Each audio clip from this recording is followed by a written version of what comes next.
ini kita belajar mengenai Daniel. Apa yang penting bagi kita dalam pelajaran mengenai Daniel ini, yaitu Daniel menetapkan hati. Daniel menetapkan hati untuk tidak menajiskan dirinya, supaya dia tetap kudus, tetap bersih di hadapan Tuhan. Dia mau hidup suci untuk menyenangkan Tuhan. Saudaraku, banyak persamaan antara Yusuf dan Daniel. Saya katakan tadi, dua-dua mereka saudaraku ditawan pada waktu mereka masih muda. Satu ditawan ke Mesir, saudaraku, dijual sebagai budak belian, yaitu Yusuf. Tapi Daniel, saudaraku, ditawan oleh Raja Nebukadnezar dan dibawa ke Babel, saudaraku.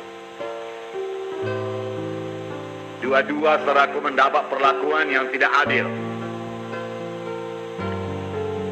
Yusuf, saudaraku, difitnah sehingga dia masuk penjara. Tetapi dia sama sekali tidak mendendam, tidak marah, tidak sakit hati, saudaraku, sehingga Tuhan menyertai dia. Dan dia beroleh keluasan hati daripada kepala penjara itu.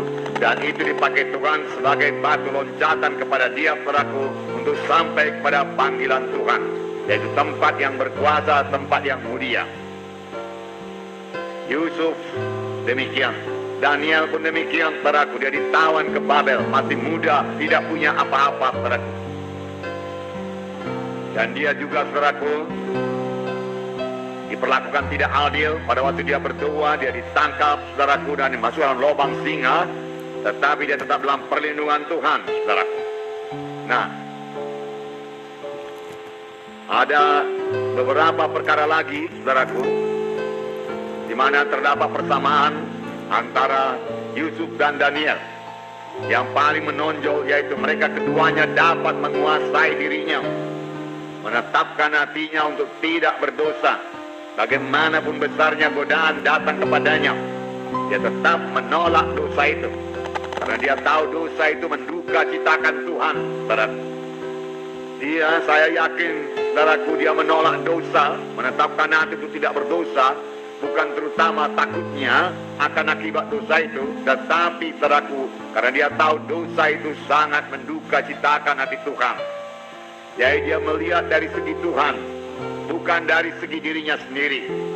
Walaupun memang, saudaraku, orang yang berdosa itu selalu memperoleh akibatnya, saudaraku, tetapi saya yakin kedua orang hamba Tuhan ini, saudaraku, mau menyenangkan Tuhan. Itulah yang terutama mereka pikirkan dalam hidup mereka. Oleh sebab itu mereka menjaga diri mereka tetap suci. Tetap suci. Nah, akibatnya, saudaraku, keduanya dikarunia Tuhan dengan berkat yang luar biasa, dengan hikmat yang luar biasa. Hikmat, saudaraku, yang boleh menolong, saudaraku, Raja Mesir, Firaun pada waktu itu, saudaraku. Kemudian pada zaman Nebukadnezar, hikmat yang menolong Nebukadnezar, saudaraku. Karena mereka kedua punya hikmat dan punya pengertian dalam mengartikan mimpi. Baik, saudaraku, Yusuf, baik Daniel, saudaraku.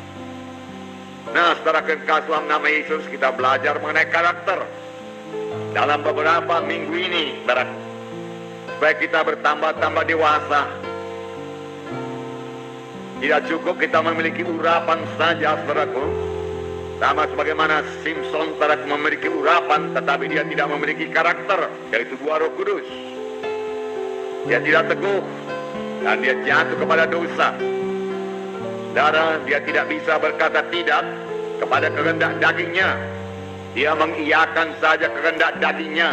Dia tidak teguh, saudaraku. Banyak anak-anak Tuhan gagal, saudaraku, dalam panggilannya, karena dia tidak teguh dalam menolak dosa, dalam menolak kehendak daging. Sedangkan firman Tuhan berkata, janganlah dosa itu berkuasa atas dirimu. Jangan turuti kehendaknya. Hendaklah kamu kudus karena aku kudus. Firman Tuhan berkata. Nah, saudaraku, Daniel pun demikian, saudaraku. Dia menolak dosa dengan tegas.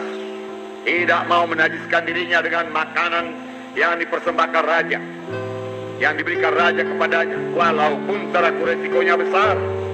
Itu kerajaan yang sangat berkuasa pada waktu itu, saudaraku, terbesar, saudaraku. Menurut penglihatan yang diberikan kepada Nebukadnezar, itu kerajaan yang terbesar, saudaraku. Nah, sesudah itu kerajaan yang kurang mulia dia katakan, yaitu kerajaan Media Persia. Kemudian kerajaan yang kurang mulia lagi kerajaan Roma, dan seterusnya, saudaraku. Jadi setelah keputusan raja merupakan putusan yang mutlak, tidak bisa diganggu gugat lagi. Kalau sampai raja berkata bunuh, bunuhlah itu. Tetapi saudaraku, Daniel berani mengambil resiko hukuman mati, supaya dia tidak menajiskan dirinya. Karena kalau dia menajiskan dirinya, saudaraku, Tuhan akan berduka cita, persekutuan dengan Tuhan akan terganggu, saudaraku. Dan tentu saja dia juga tidak sampai kepada panggilan Tuhan dalam hidupnya.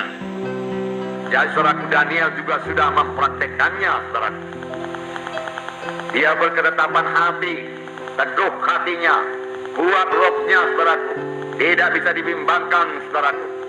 Dia tidak ragu-ragu, saudaraku, untuk mengatakan tidak kepada makanan yang serupa itu. Hanya soal makanan, saudaraku. Tetapi yang penting bagi Daniel, saudaraku, dia tetap mematuhi Tuhan, mematuhi firman Tuhan. Saudara.